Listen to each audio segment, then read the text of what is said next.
کتنے سردار آئے مر گئے، کون ذکر کرتا ہے؟ اپنی اولاد بھی ذکر نہیں کرتی۔ آج ہم ذکر کرتے ہیں تو دل سے دعا نکلتی ہے ان کے لیے کہ انہوں نے اسلام کے لیے کیا کچھ کنٹریبیوٹ کیا۔ سلامتی ہے، سلامتی ان آنکھوں پہ جو ہدایت پہ نظریں جمائے بیٹھی ہیں، ان کانوں پہ جو ذکر خیر کے منتظر رہتے ہیں، اور ان قدموں پہ جو ہدایت کی راہ پہ گامزن ہیں۔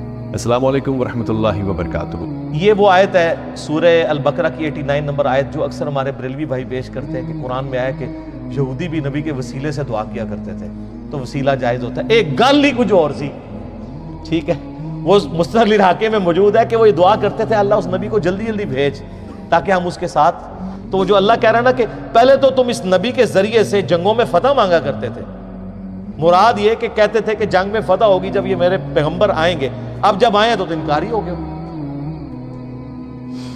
وسیلہ اور توسل پہ میرا مسئلہ 43 دیکھ لیں، اس میں میں نے اس آیت کو کوٹ کیا تھا، اور آپ دیکھیں جو ہدایت یہود و نصارہ کے پاس ریٹن فارم میں تھی انہوں نے انکار کیا، ان کو فائدہ نہیں ہوا، اور جن کے لیے نہیں تھی انہوں نے یہودیوں سے سن کے قبول کر لیا، دنیا کے امام بن گئے۔ اوس اور خزرج، اوس اور خزرج جنگجو تھے عرب کے، مشرکین عرب کے قبائل، جب بھی یہودیوں سے لڑتے تھے، یہودی چونکہ دنیا دار، دنیا پرست، بزدل، ہمیشہ ہی جنگ میں مار کھاتے تھے، تو یہ کہتے تھے بچو جی اب تو مار رہے ہو نا، جب وہ آخری نبی آئیں گے نا ہم ان کے ساتھ مل کے پوری دنیا پہ غلبہ کر لیں گے۔ تو یہ اوس اور خزرج کے کان پک چکے تھے یہ بات سن سن کے، اور وہ ڈرتے تھے کہ یار ان کا مسیحا کب آئے گا وہ منجی اور ہادی بن کے، یعنی محمد رسول اللہ صلی اللہ علیہ وسلم۔ جب وہ آئے تو یہ تو اپنے بابوں کے پیچھے لگ گئے علماء یہود کے۔ اوس اور خزرج نے یہودیوں سے پہلے ہی انہوں نے کہا یار یہ وہی پیغمبر نہ ہو، حج پہ آئے ہوئے تھے، وہاں دیکھا حضور علیہ السلام خیموں میں دعوت دے رہے ہیں، انہوں نے کہا اس سے پہلے کہ یہودی ایمان لے کر ہیں تم ہی ایمان لے کے ان کو اپنا لیڈر بنا لو، اور سر پھر اللہ نے دنیا کے امام ان کو بنا دیا۔ اسی لیے ہم کہتے ہیں کہ یہ ضروری نہیں ہوتا کہ آپ محنت جس جگہ کر رہے ہیں وہیں پہ رزلٹ نکلے، رزلٹ کہیں اور نکل سکتا ہے۔ مودودی صاحب کی پوری محنت سب کانٹیننٹ میں ہے، رزلٹ نکل رہا ہے الجزائر کے اندر، مصر کے اندر، افریقہ کے اندر، وہاں ان کو ایز اے ٹیکسٹ بک۔ اور آج جو مسلمانوں کا سب سے پاپولر لیڈر ہے طیب اردگان، وہ کہتے ہیں میرا روحانی مرشد جو ہے مودودی ہے۔ تو سر رزلٹ کہیں اور نکلے گا، وہ اللہ کو پتہ رزلٹ کہاں نکالنا ہے، جو قبول کر لے گا، ورنہ چچا ہوگا ابو لہب ہوگا۔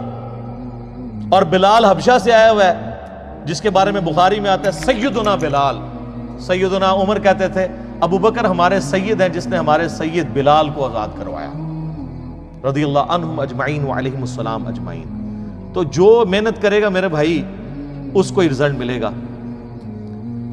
میرے خیال ہے اسی آیت کے اوپر ہم کنکلوڈ کرتے ہیں، اگلی دفعہ انشاءاللہ یہیں سے اس کو آگے لے کے چلیں گے کہ اللہ تعالیٰ نے وہ ہدایت جو یہودیوں کے لیے ڈائریکٹلی ہدایت کا سبب تھی، انڈائریکٹلی وہ ان کے لیے جو اوس اور خزرج تھے مشرکین عرب کے قبائل ان کے لیے بنا دی۔